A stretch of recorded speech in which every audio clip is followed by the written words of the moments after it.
Teman-teman planner, kalau kita bicara soal perencanaan wilayah dan kota, apa sih yang pertama kali muncul di pikiran? Layout keren, gambar 3D yang futuristik? Tunggu dulu. Sebelum sampai ke sana, ada satu fondasi yang jauh lebih fundamental, yaitu data. Ya, data. Hal pertama yang harus kita kuasai bukan soal desain, tapi soal data apa yang kita butuhkan dan dari mana kita harus mendapatkannya. Seringkali kita menemukan data yang kelihatannya sama, misalnya data kependudukan, tapi sumbernya beda-beda. Maka disinilah peran seorang perencana diuji. Kita wajib tahu mana sumber data yang paling otoritatif, yang paling bisa dipertanggungjawabkan.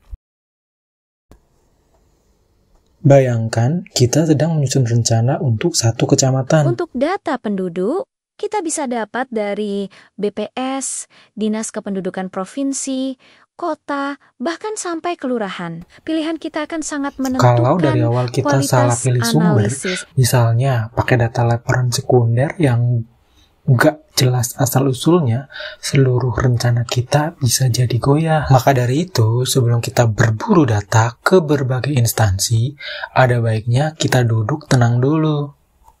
Jawab 2 pertanyaan dasar.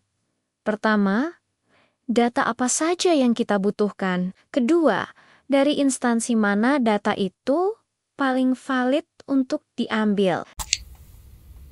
Setelah peta kebutuhan ini jelas, barulah kita bisa memulai memetakan kebutuhan data fisik, sosial, dan ekonomi, lengkap dengan daftar instansi yang akan kita kunjungi. Nah, di video kali ini, kita akan fokus dulu ke bagian pertama, yaitu data fisik. Data inilah yang akan menjadi landasan kita dalam mengambil keputusan spasial.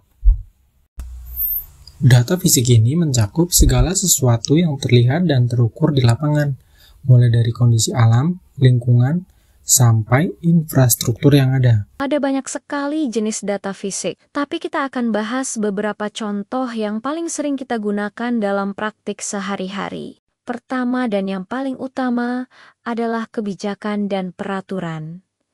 Kita tidak bisa merencanakan di ruang hampa. Kita perlu tahu payung hukumnya, mulai dari undang-undang, peraturan pemerintah, perda, sampai dokumen-dokumen resmi lainnya.